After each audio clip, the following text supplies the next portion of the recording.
నమస్తే, తెలుగు రాజ్యంకి స్వాగతం. నేను మీ సంధ్య.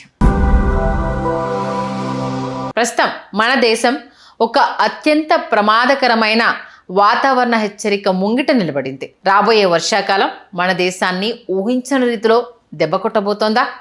ఒకే దేశంలో ఒక చోట తీవ్రమైన కరువు, తాగడానికి చుక్క నీరు లేని పరిస్థితి, మరో చోట నగరాన్ని ముంచెత్తే జల ప్రళయం రాబోతున్నాయా అంటే అవుననే అంటుంది భారత వాతావరణ శాఖ. తాజాగా భారత వాతావరణ శాఖ విడుదల చేసిన తాజా లాంగ్ రేంజ్ ఫోర్కాస్ట్ దేశవ్యాప్తంగా కలకలం రేపుతోంది. పసిఫిక్ మహాసముద్రంలో వేగంగా పుట్టుకొస్తున్న సూపర్ ఎల్నినో ఈ ఏడాది భారతదేశంపై పడగ విప్పబోతోంది. దీనివల్ల ఈసారి వర్షాలు సాధారణం కంటే చాలా తక్కువ నమోదయ్యే అవకాశం ఉంది. అసలు ఈ ఎల్నినో అంటే ఏంటి?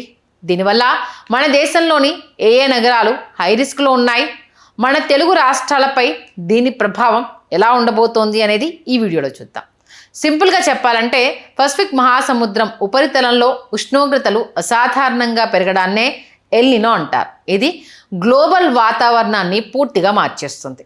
భారతదేశానికి వచ్చేసరికి ఎల్నినో బలపడితే అది మన ఋతుపవన గాలులను బలహీనపరుస్తుంది. ఫలితంగా వర్షాలు పడకుండా కరువు పరిస్థితులు ఏర్పడతాయి. క్లైమేట్ సైంటిస్టుల ప్రకారం జూన్ లేదా జూలై నాటికి ఈ ఎల్నినో పూర్తి స్థాయిలో విస్తరించబోతోందట. ఇది గతంలో మనల్ని వణికించిన 97, 2015 నాటి అత్యంత భయంకరమైన కరువు పరిస్థితుల్ని గుర్తు చేస్తోంది. ఐఎండీ అంచనా ప్రకారం ఈ ఏడాది సగటు వర్షపాతం కేవలం 92% పరిమితం కావచ్చు. అంటే ఇది బిలో నార్మల్ కేటగిరీ అన్నమాట.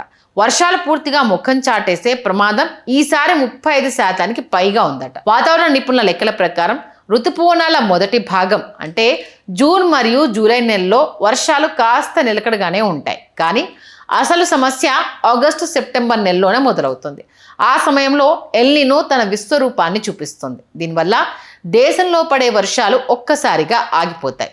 మన దేశంలో దాదాపు 60% పైగా రైతులు కేవలం వర్షం ఆధారంగానే ఖరీఫ్ పంటలను సాగు చేస్తారు. అలాంటిది పంటలు చేతికి వచ్చే కీలక సమయంలో వర్షాలు లేకపోతే దేశవ్యాప్తంగా వ్యవసాయ రంగం తీవ్రంగా నష్టపోయే ప్రమాదం ఉంది. దీనివల్ల ఆహార ధాన్యాల కొరత ఏర్పడి మార్కెట్లో రేట్లు ఆకాశాన్ని తాకడం ఖాయంగా కనిపిస్తోంది. ఈ సూపర్ ఎల్నినో వల్ల దేశంలోని ఉత్తర, పశ్చిమ, మధ్య భారతం ఎక్కువగా దెబ్బతినబోతున్నాయి. ముఖ్యంగా పంజాబ్, హర్యానా, రాజస్థాన్ రాష్ట్రాలు ఆగస్టు, సెప్టెంబర్లో తీవ్రమైన కరువును ఫేస్ చేయబోతున్నాయి.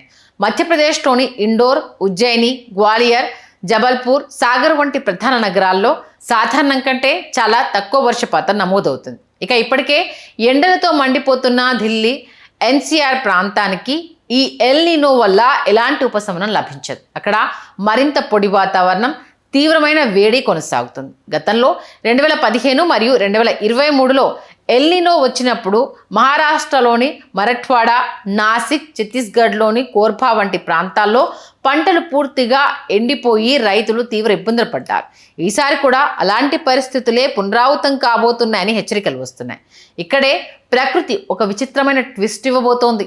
ఎల్నినో వల్ల దేశమంతా వర్షాలు లేక ఎండిపోతుంటే తమిళనాడు మరియు కోస్తాంధ్రప్రదేశ్ ప్రాంతాల్లో మాత్రం దీని ప్రభావం పూర్తిగా రివర్స్లో ఉంటుంది. ఎల్నినో సమయంలో ఈ ప్రాంతాల్లో అసాధారణంగా భారీ నుండి అతి భారీ వర్షాలు కురుస్తాయి. ముఖ్యంగా తమిళనాడు రాజధాని చెన్నై నగరానికి భారీ వరదల ముప్పు పొంచి ఉంది.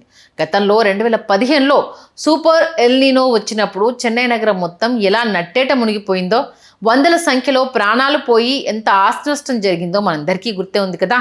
ఈసారి కూడా అలాంటి భారీ ప్రళయం వచ్చే అవకాశం ఉన్నందున స్థానిక అధికారులు ఇప్పటి నుంచే అప్రమత్తం కావాల్సిన అవసరం ఎంతైనా ఉంది. అయితే మన తెలుగు రాష్ట్రాల విషయానికి వస్తే తెలంగాణ మరియు రాయలసీమ ప్రాంతాలు ఈ వర్షపాత లోటు నుంచి కొంతవరకు తప్పించుకోవచ్చని అంచనా వేస్తున్నారు. అయితే ఇంతటి భయంకరమైన వార్తల మధ్య మనకొక చిన్న ఊరటనిచ్చే విషయం కూడా ఉంది.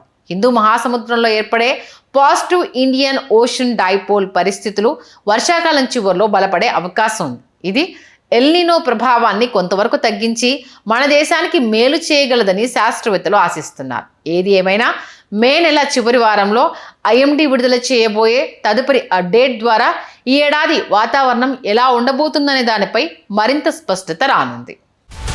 హలో, తెలుగు రాజ్యం ఛానల్ చూస్తున్నారా? సామాజిక, రాజకీయ, జీవన చిత్రణే తెలుగు రాజ్యం.